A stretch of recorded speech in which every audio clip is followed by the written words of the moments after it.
Hi, my name is Maria Five. Welcome to my channel if you're new. Welcome back to my channel if you're not so new. And I'm here with a tea and a make and a book. Specifically a book talk, not a book review. The idea here is to encourage you to read the book that I'm actually presenting. I was talking to someone not that long ago and she says, I only read the books that you're really excited about. And I thought, that's really interesting because I'm really excited about just about every book that I talk about here. Otherwise, I wouldn't be talking about them. If you've tuned in before, you know that my goal is 100 books a year. So I do read a lot more than what I vlog here, which on maybe 30 a year. So yeah, there's a lot to pick from. So yeah, if I'm talking about, unless I specifically tell you this didn't, but I'm doing it for whatever reason, and there are reasons. Yeah, I'm excited about every book that I present here. So yeah, just to let you know. All right. So please please subscribe. If you know of anybody that likes to read or listen to audiobooks, please let them know this channel exists because, that's what it's all about. So the tea, I have double cream Earl Grey.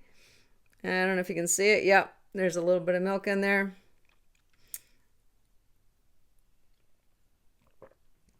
Just a nice aromatic black tea, a little bit of bergamot in there, and yum. For the make, I have a painting that I did a little while ago. You can see it here. This is Chromatic Dancer. And yeah, it was done a little while ago. I don't actually work in acrylics anymore, but I did for quite a while and it was fun while it lasted. So I still have a few paintings left. And that leads me to the book. The book is The River is Waiting by Wally Lamb. Came out in 2025. And the novel is number 7 for him for fiction. And he's also written 2 nonfiction books. And this is the first Lamb that I have read. And even then, only because my friend Shannon went, Maria, you gotta read this. Not with quite as much enthusiasm, but yeah, she was pretty stoked for it. So I thought, well, if she's that stoked for it, maybe I should read it. I am so glad I did. What a read. Wow. Yeah. Stuff that I never think about, I never really delve into. So yeah, it was really, really a really great novel. And I read it, and when I initially finished it, I thought, oh, I'm not going to vlog this one. But it kept replaying in my mind little bits and pieces, and I was just like, oh, maybe this really did have that much of an impact on me, and maybe I should vlog it. So here we are. I should also say happy May Day, May 1st. Lots of celebrations going on around the world, and yes, I'm here celebrating with maybe not a spring wonderful, but it's a really wonderful book. It's not a really happy book, let's say that. So yeah, so this book touches on a lot of subjects: racism, religious discrimination, gender and transgender discrimination, sexual violence, rape, child death, substance abuse, and incarceration. So it's dark subjects. Yeah. So we have Corby Ledbetter, husband to Emily. Emily is a school teacher, and he was a graphic artist and lost his job. So they have twins, Maisie and Nico. And as Corby loses his job, depression sets in. He starts, adding a little bit to his coffee, make him feel, take the edge off, make himself feel a little better, and starts doing pills. And he is the main caregiver while Emily goes to school and brings home the money. So on one fatal Friday, he ends up killing Nico and by accident, but does end up killing him. And his life changes for everybody's life, of course, changes forever. He ends up joining AA and holds down a job, tries really, really hard until the trial, which is 9 months later.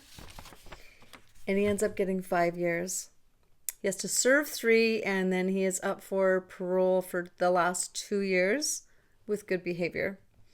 So he tries not to get involved in the politics. He's been told to, keep on the straight and narrow, keep his head down, and he really tries hard to do this. Then he meets Solomon. Solomon's a kid with real serious mental issues, and he's incarcerated as well. And Kirby's made responsible for him. And initially he really resents this, going, this is not what I want. I just want to, serve my 3 years and get out and rebuild my life again. But Solomon ends up being really bullied and abused. And he makes a stand for Solomon. And of course that doesn't go down well. So the guards now target Corby, because they've, found that weak spot that they can poke. As all bullies are like that, all bullies will. They're always looking for that little weakness that they can get to you. They can, figure out which button to press. So his cellmate and fellow inmates stick up for him, but it just does no good. And these guards are corrupt, and they will have their pound of flesh without giving anything away. It's just a brilliant look at Corbin's mind. You sympathize, you empathize, you're rooting for him. This guy that's in jail, you are actually rooting for him.